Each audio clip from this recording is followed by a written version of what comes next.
આજે હું બનાવવાની છું મસાલા ભાખરી। એના માટે આપણે ભાખરીનો લોટ લઈ લઈશું, લાલ મરચું એડ કરી દઈશું, ધાણા જીરું પાવડર લઈ લઈશું, હળદર, સ્વાદ પ્રમાણે મીઠું, કોથમીર લઈ લઈશું, જીરું લઈ લઈશું, આપણે થોડું અધકચરું વાટી લેવાનું જીરું, ચમચી જેટલા તલ લઈ લઈશું, થોડું મિક્સ કરી લઈશું। થોડાક મસાલા મિક્સ થઈ જાય પછી આપણે થોડું મોણ દઈ દઈશું, 2 ચમચી જેટલું મોણ દઈ દેવાનું।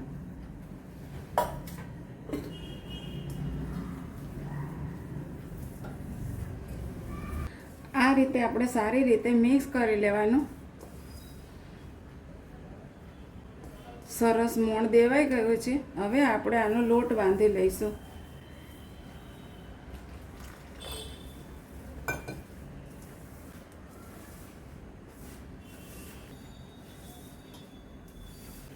આપણે મસાલા ભાખરી બનાવવાની છે એટલે થોડોક અત્યારે કઠણ લોટ બાંધીશું, જેથી કરીને ભાખરી સરસ બને। આપણો સરસ લોટ બંધાઈ ગયો છે। આવી રીતે આટલો કઠણ બાંધવાનો છે, જેથી કરીને આપણી ભાખરી સરસ થાય। લોટ બંધાઈ ગયો છે। હવે આપણે ભાખરી બનાવવાની શરૂઆત કરી દઈશું। આ રીતે આપણે જેટલી ભાખરી બનાવી હોય એવડું લોહું લઈ લેવાનું। હવે આપણે ભાખરી બનાવી દઈશું।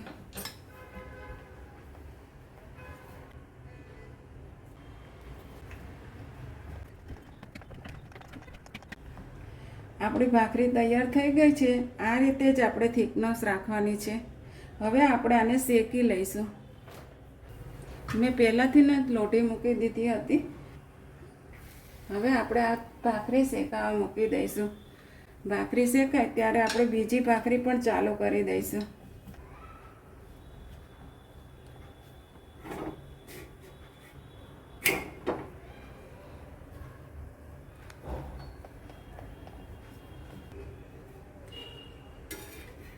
એક બાજુ થોડીક શેકાઈ ગઈ છે। હવે આપણે આને પલટાવી લઈશું।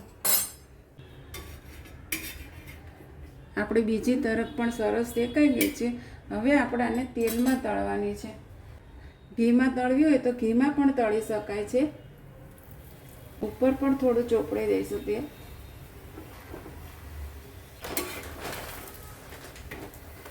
આપણે એને કડક કરવાની છે એટલે આ સમયે થોડોક ગેસને ધીમો કરી દેવાનો।